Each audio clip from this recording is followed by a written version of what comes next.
Hello students, इस lecture video में हम एक न्यूमेरिकल सॉल्व करने वाले हैं जो रिलेटेड है विल्कॉक्सन्स साइंड रैंक टेस्ट से। तो देखिए क्वेश्चन आप स्क्रीन पे देख सकते हैं। The yields of maize in quintal per hectare recorded from an experiment. It is known that in last year the median yield was 20 quintal per hectare.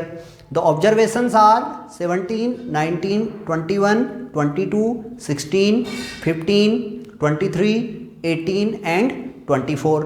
Test null hypothesis H naught such that m equal to 20 versus alternative hypothesis m is not equal to 20 at 5% level of significance. तो देखिए इस question में हमें 9 observation given है, मेज की yield हमें given है, तो उसमें से 9 ऑब्जर्वेशन हमें दिए हुए हैं और हमसे कहा गया है कि मीडियन की स्पेसिफाइड वैल्यू 20 है। इसको आप टेस्ट करिए कि ये 20 है या नहीं है, ये मीडियन वैल्यू 20 के इक्वल है या नहीं है। तो इसको टेस्ट करने के लिए हम विल्कॉक्सन साइंड रैंक टेस्ट यहाँ पे यूज करेंगे।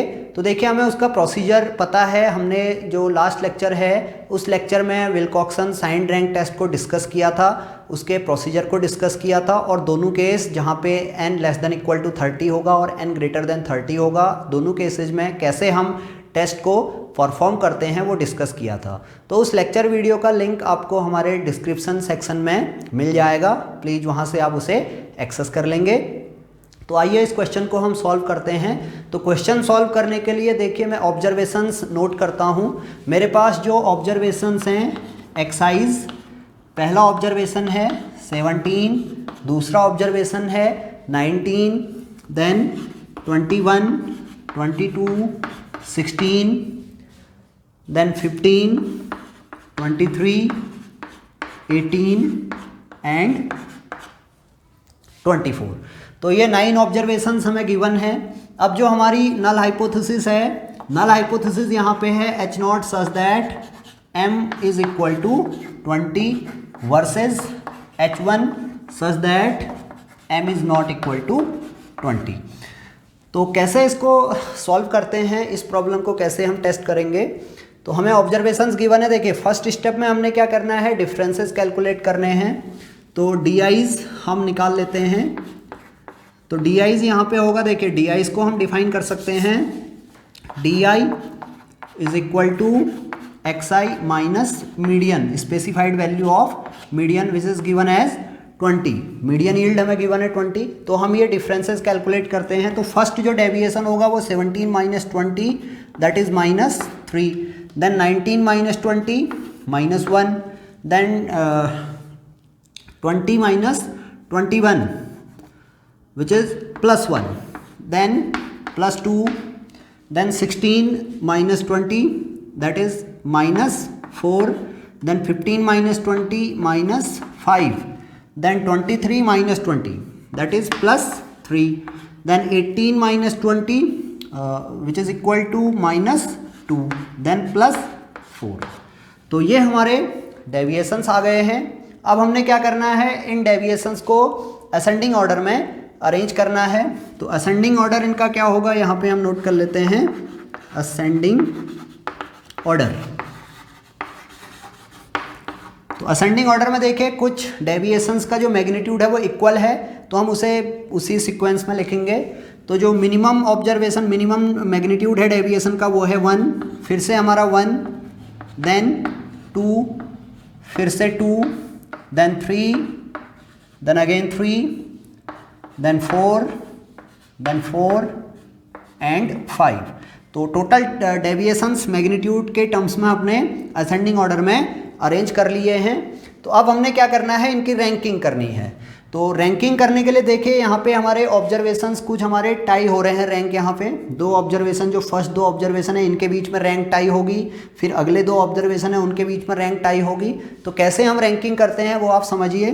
तो नेक्स्ट स्टेप में हमने रैंक्स देनी है। तो देखिए पहला जो डेविएशन है वो 1 है, फिर सेकंड डेविएशन भी 1 है, तो इसको भी हम फर्स्ट रैंक देंगे, इसे हम सेकंड रैंक देंगे।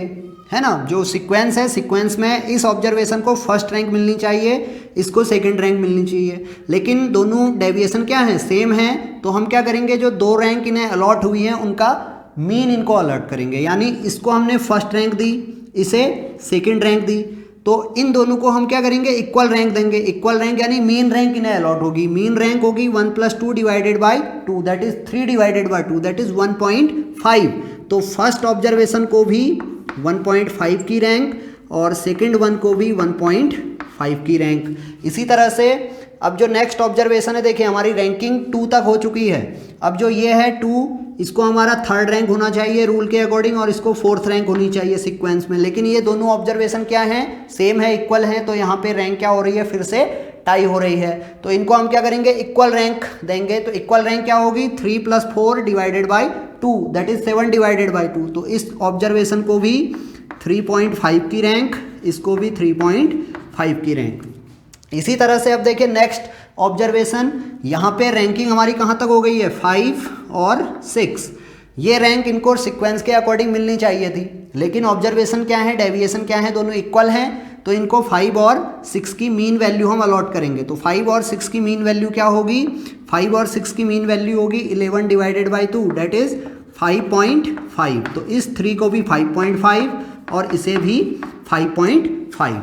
इसी तरह से अब देखिए नेक्स्ट डेविएशन है हमारा 4। अब 4 फिर से यहाँ पे रिपीट हुआ है, तो सीक्वेंस में जो रैंक होनी चाहिए थी वो होनी चाहिए थी 7 और 8, लेकिन डेविएशन क्या है हमारे, इक्वल हैं। तो इन्हें भी हम क्या करेंगे, मीन रैंक अलॉट करेंगे। तो 7 और 8 की जो मीन वैल्यू होगी वो होगी 7.5। तो इस तरह से ये रैंकिंग हो गई। तो अब देखिए नेक्स्ट जो रैंक है वो होनी चाहिए थी 9। तो अब ये हमारा यूनिक है, तो इसकी जो रैंक होगी वो होगी 9। तो इस तरह से हम रैंकिंग करेंगे। ये आप इस तरह से आप इसको रफ में नोट कर सकते हैं अपने समझने के लिए। तो ये सीक्वेंस के बेसिस पे हमने अपनी रैंकिंग यहाँ पे की हुई है। तो अब रैंक हमने निकाल लिया, अब हमें साइन आइडेंटिफाई करने हैं। इन रैंक के साइन क्या होंगे, तो देखिए जो फर्स्ट ऑब्जर्वेशन है वो यहाँ पे माइनस भी है प्लस भी है, तो हम एक वैल्यू को माइनस दे देते हैं, एक वैल्यू को प्लस दे देते हैं। इससे कोई फर्क नहीं पड़ेगा, क्योंकि हमने क्या किया है, इस 1 को भी मीन रैंक दी हुई है, इस 1 को भी मीन रैंक दी हुई है। तो ये प्लस ये माइनस, इसी तरह से +2 -2, तो ये माइनस का ये प्लस का, इसी तरह से 3 प्लस का है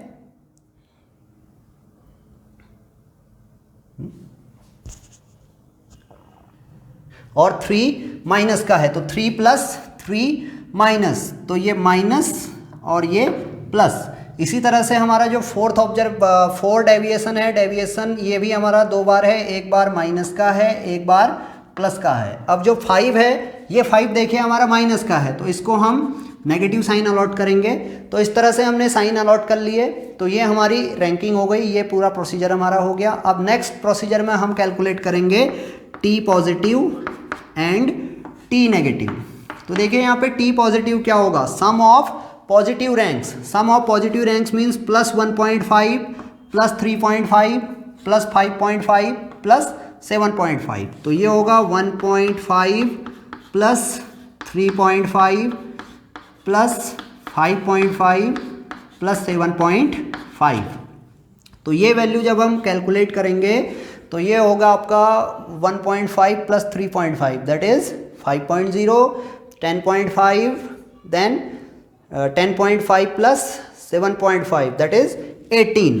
तो यहाँ पे जो T पॉजिटिव हुआ वो हुआ हमारा 18। इसी तरह से T नेगेटिव हम कैलकुलेट करेंगे, तो T नेगेटिव हमारा होगा -1.5 -3.5 -5.5 -7.5 एंड -9। तो ये वैल्यू हो जाएगी, देखिए 1.5 + 3.5 that is 5.0, then 10.5, 18 and then 9 that is -27। तो ये वैल्यू हमारी हो गई sum of ranks of negative deviation. तो हम यहाँ पे सम कैलकुलेट कर रहे हैं, तो साइन यहाँ पे हम इग्नोर कर लेंगे, तो T नेगेटिव हमारा 27 हो जाएगा। देखिए हमने क्या किया, इसको ऐड किया, नेगेटिव साइंस को ऐड करने के लिए हमने यहाँ पे साइन कंसिडर किए हैं, लेकिन जो फाइनली हम कंसिडर करेंगे वो सिर्फ मैग्नीट्यूड कंसिडर करेंगे तो T नेगेटिव की वैल्यू आई 27 और T पॉजिटिव की वैल्यू आई 18। तो अब हमारी जो स्टैटिस्टिक होगी T, वो स्टैटिस्टिक होगी मिनिमम ऑफ T पॉजिटिव और T negative and T negative. तो देखिए minimum of T positive and T negative that is minimum of 18 and 27 that is equal to 18। तो जो स्टैटिस्टिक है हमारी यहाँ पे फाइनली कैलकुलेट हो गई, कितनी है 18 है। अब हम क्या करेंगे, टेबल से वैल्यू देख लेंगे। आपके पास विल्कॉक्सन साइन टेस्ट की टेबल होगी, उसको आप n हमारा कितना है यहाँ पे देखिए, नंबर ऑफ ऑब्जर्वेशंस आर 9। तो जो टेबल वैल्यू है, टेबल में n इक्वल टू 9 और अल्फा इक्वल टू 5% पे आप देखोगे तो T tabulated value T alpha आपको मिलेगा 6। ये वैल्यू है आपकी टेबल में 6। आपने क्या करना है, अल्फा वाले कॉलम को सेलेक्ट करना है, 5% कॉलम को सेलेक्ट करोगे और डिग्रीज ऑफ फ्रीडम जो नंबर ऑफ ऑब्जर्व डेविएशन है 9, उस रो को सेलेक्ट करोगे तो आपको जो वैल्यू आपकी इंटरसेक्शन पॉइंट पे जो वैल्यू मिलेगी वो 6 होगी। तो देखिए टी टेबुलेटेड हमारे पास आ गया, टी कैलकुलेटेड हमारे पास आ गया। तो यहाँ पे जो डिसीजन होगा, since T calculated is greater than T tabulated, therefore we accept our null hypothesis।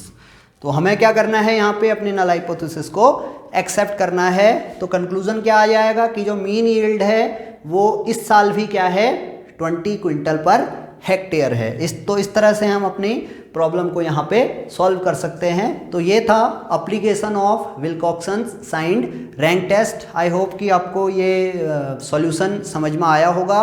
अगर आपको ये वीडियो पसंद आया है तो आप इसे लाइक करेंगे, और अगर आपने अभी तक हमारा चैनल सब्सक्राइब नहीं किया है तो प्लीज़ आप हमारे चैनल को सब्सक्राइब करेंगे। तो अब हम नेक्स्ट जो टॉपिक है वो नेक्स्ट लेक्चर वीडियो में नेक्स्ट टॉपिक हम डिस्कस करेंगे। तो बने रहिए हमारी मौलिक क्लासेस के साथ। Thank you.